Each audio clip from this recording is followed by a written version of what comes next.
भाई तो बिल्कुल सही था, ये बंदी बात बात पर पलट जाती है। She really used Chahal for her profit.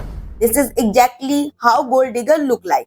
Dhanashri is a prime example of narcissist personality. I think it's time people should know that I do not like sugar. I've always been off sugar. Rise and fall show के कारण धनश्री को काफी ज्यादा hate मिल रहा है। उसका कारण है इस शो में इनका वियर्ड बिहेवियर। पहले लोगों को ये लगता था कि धनश्री और यूजी के डाइवोर्स के केस में यूजी चीटर रहे हैं और धनश्री विक्टिम रही है।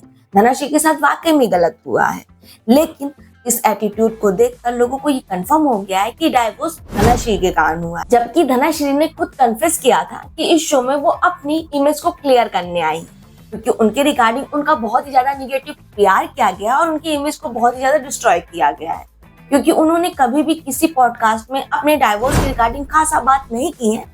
तो इस शो में लोग उन्हें जानेंगे कि वो एक्चुअल में कैसी हैं। जबकि अभी हाल फिलहाल में यूजी ने अपना लेटेस्ट पॉडकास्ट किया जिसमें उन्होंने अपने डाइवोर्स के इश्यूज को काफी ज्यादा क्लियर किया। उन्होंने अपनी इमेज को भी क्लियर किया। उन्होंने ये भी बताया कि उन्होंने कभी भी चीट नहीं किया है, क्योंकि उन पर लगातार ये एलिगेशन लग रहे थे कि उन्होंने आरजे महावेश को डेट किया जिसकी वजह से उनका रिश्ता टूटा। लेकिन उन्होंने ये क्लियर कर दिया कि ये चीजें बिल्कुल नहीं थी। करियर उन दोनों में डाइवोर्स का कारण बना, जिसके बाद लोगों का ये कहना था कि यूजी इस पॉडकास्ट में सिर्फ और सिर्फ अपनी इमेज को क्लियर करने आए हैं। डाइवोर्स हुआ तो मेरे पे लगा कि इज ए चीटर। मैंने कभी जिंदगी में चीट किया ही नहीं है। मेरे जैसा लॉयल इंसान तो मिलेगा भी नहीं। जबकि धनश्री ने अपने डाइवोर्स की रिकॉर्डिंग कोई भी पॉडकास्ट नहीं किया था जिससे उनका साइड पता चले।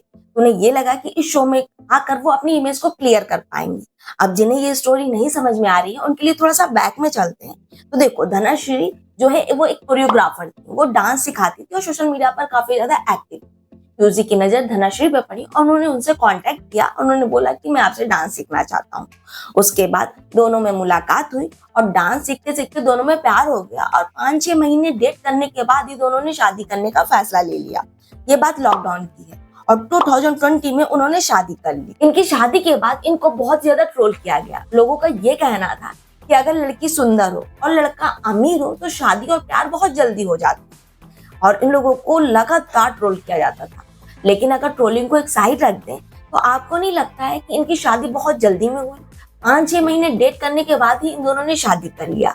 इन लोगों को एक दूसरे को काफी समझना चाहिए, उसके बाद शादी करनी चाहिए। ये पूरा का पूरा एक लव मैरिज था, अरेंज मैरिज तो था नहीं। और ये लोग इतने बड़े सेलिब्रिटी हैं, दोनों का ही करियर इंपॉर्टेंट है, तो दोनों को ये सब चीजें डिस्कस करने के बाद ही शादी करनी चाहिए, क्योंकि सोर्सेस के अकॉर्डिंग इनकी शादी के 18 महीने बाद ही डाइवोर्स के रूमर्स आने लगे। अभी हाल फिलहाल में यूजी ने अपने पॉडकास्ट में ये एडमिट भी किया कि दोनों ने काफी समय तक अपनी शादी को फेक पोर्ट्रे किया। सोचो, 2020 में इनकी शादी हुई, 2025 में इनका डाइवोर्स हो गया और इन 5 सालों में उन्होंने काफी समय तक अपनी शादी को फेक भी पोर्ट्रे किया। सोचो कितनी बड़ी बात है, क्योंकि दोनों ये सोच रहे थे कि जब तक डाइवोर्स नहीं हो जाता हम लोग फेक पोर्ट्रे करें। दोनों में ही कोई एक समझौता करने को तैयार नहीं था, क्योंकि दोनों के लिए करियर इंपॉर्टेंट था। धनश्री अपने करियर के लिए बहुत ही ज्यादा एम्बिशियस थी और वो मुंबई जाना चाहती थी, दिल्ली में नहीं रहना चाहती थी। करियर ही इनका एक बहुत बड़ा पॉइंट बना जो डाइवोर्स। अब बात करते हैं राइज एंड फॉल में धनश्री के एटीट्यूड और बिहेवियर को लेकर, जिसके कारण वो बहुत ही ज्यादा ट्रोल हो रही है। यार उस रेड रूम में तो मैं भी था जब बात हुई थी। अब अर्जुन तेरे साइड में बैठा है, Correct. बट जब बचाने की बात आई, जब उसने जो गोल्डन दिया था तो उसने बोला था भाई ध्यान रखियो बाद में। पौधा तो ये हुआ था, मैंने सामने पर आप तो मुकर गई।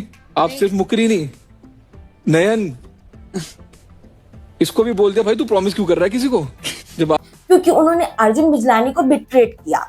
जब वो गोल्डन सूटकेस ले रही थी तो उन्होंने बोला था अर्जुन बिजलानी को कि जब भी कोई फेवर करने का जरूरत पड़ेगी तो वो फेवर कर देंगी, लेकिन गेम में ऐसा बिल्कुल भी नहीं दिखाई दिया। और ऐसा नहीं है कि इस गेम में इनका बिहेवियर सिर्फ एक बार ऐसा देखा गया, इन्होंने कई बार ऐसा किया और लगातार अपनी इमेज को वो क्लियर कर रही हैं। वो बोल रहे हैं कि वो टैलेंट की वजह से यहाँ आई है, लेकिन लोग इस चीज को लेकर इनको इतना ट्रोल कर रहे हैं। लोगों का ये कहना है कि देखो, डांसर तो बहुत अच्छे मिल जाएंगे, लेकिन हम आपको यूजी के वजह से ही जानते हैं। अगर आप यहाँ तक पहुंची हैं तो यूजी के वजह से ही पहुंची हैं। अगर आप इतनी ही टैलेंटेड थी तो आपने 4.75 करोड़ टू एलमनी ली। अगर आप टैलेंटेड थी तो आपको लेने की जरूरत नहीं थी, क्योंकि आप इंडिपेंडेंट थी और आप दोनों का कोई बच्चा भी नहीं था। जैसे समांथा ने अपनी एलमनी को छोड़ दिया लोगों ने इस चीज के लिए समानता को काफी ज्यादा रिस्पेक्ट भी दिया। एक तो आपने यूजी से अच्छी खासी एलिमनी भी ले ली और उसके फेम को भी यूज कर रही हैं और लगातार उस चीज को डिनाई भी कर रही हैं। तो ये चीज ऑडियंस को अच्छी नहीं लग रही है। तो ये था पूरा डिस्कशन राइज एंड फॉल में धनाश्री के एटीट्यूड और बिहेवियर को लेके। बाकी आपका क्या ओपिनियन है मुझे कमेंट सेक्शन में कमेंट कर जरूर बताइएगा और ऐसे अमेजिंग वीडियोस के लिए हमारे चैनल कर लीजिएगा सब्सक्राइब। और बनना चाहिए क्योंकि मैं बहुत फेयर रहूंगी और मैं सबका ख्याल भी रख सकती हूँ और स्ट्रॉन्ग डिसीजंस भी ले सकती हूँ।